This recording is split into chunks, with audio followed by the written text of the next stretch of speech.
ছায়া মন্ত্রিসভা মূলত প্রতিটি মন্ত্রণালয়ের বিপরীতে বিরোধী দল নিজস্ব মুখপাত্র বা দায়িত্বপ্রাপ্ত নেতাদের নিয়ে যে কাঠামো দাঁড় করায় সেটিই ছায়া মন্ত্রিসভা। উদ্দেশ্য একটাই, বিকল্প নীতির প্রস্তাব ও সরকারের জবাবদিহিতা নিশ্চিত করা। ত্রয়োদশ জাতীয় সংসদে বিরোধী দল হতে যাওয়া 11 দলীয় জোটের ছায়া মন্ত্রিসভা গঠনের পরিকল্পনাকে ইতিবাচক বলছেন উভয় দলের আইনজীবী নেতারা। মাইনুল মারুফের প্রতিবেদন। সংসদীয় গণতন্ত্রে ছায়া মন্ত্রিসভা নতুন কোনো ধারণা নয়। যুক্তরাষ্ট্রের মতো দেশে এ ব্যবস্থা দীর্ঘদিন ধরে চালু রয়েছে। সেখানে ক্ষমতাসীন সরকারের প্রতিটি মন্ত্রণালয়ের বিপরীতে বিরোধী দল একজন করে দায়িত্বপ্রাপ্ত নেতা নির্ধারণ করে।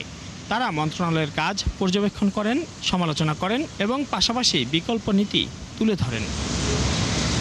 বাংলাদেশেও এই কাঠামো চালুর আলোচনা সামনে এনেছে জামায়াত, এনসিপি সহ 11 দলীয় বিরোধী জোট। তারা ছায়া মন্ত্রিসভা গঠন করতে চায়। জামায়াত নেতা ও আইনজীবী শিশির মনির বলেন, এর ফলে সরকারের কাজের জবাবদিহিতা নিশ্চিত হবে।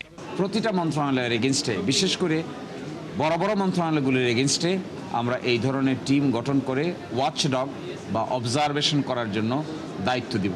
একই সাথে আমরা চেষ্টা করব ভালো কাজ যদি তারা করেন তাহলে অ্যাপ্রিসিয়েট করা, আর যদি ভালো কাজ না করেন, বেআইনি কাজ করেন, আইন ভায়োলেট করেন, ইচ্ছামতো কাজ করেন, যা ইচ্ছে তাই করেন, তবে আমরা তার বিরুদ্ধে সংসদে এবং সংসদের বাইরে গঠনমূলক সমালোচনা নিয়ে হাজির হব। অপরদিকে বিরোধী দলের এমন উদ্যোগকে স্বাগত জানিয়েছেন বিএনপির আইন সম্পাদক ও নবনির্বাচিত সংসদ সদস্য ব্যারিস্টার কায়সার কামাল। পার্লামেন্টারি ডেমোক্রেসির বিউটিটাই হচ্ছে সেটাই যে একটা ক্যাবিনেট থাকবে, শ্যাডো ক্যাবিনেট থাকবে।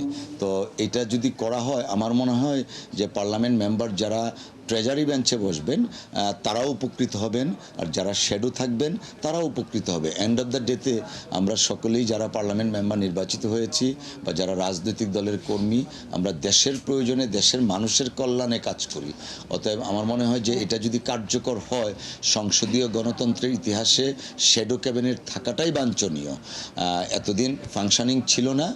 আমরা দৃঢ়ভাবে বিশ্বাস করি শ্যাডো ক্যাবিনেটটা থাকলে অ্যাকাউন্টেবিলিটি বাড়বে। তবে বাংলাদেশে বিষয়টির চর্চা নতুন ধরনের রাজনীতি বলে মনে করেন অনেকেই। মাইনুল মারুফ, ৭১, ঢাকা।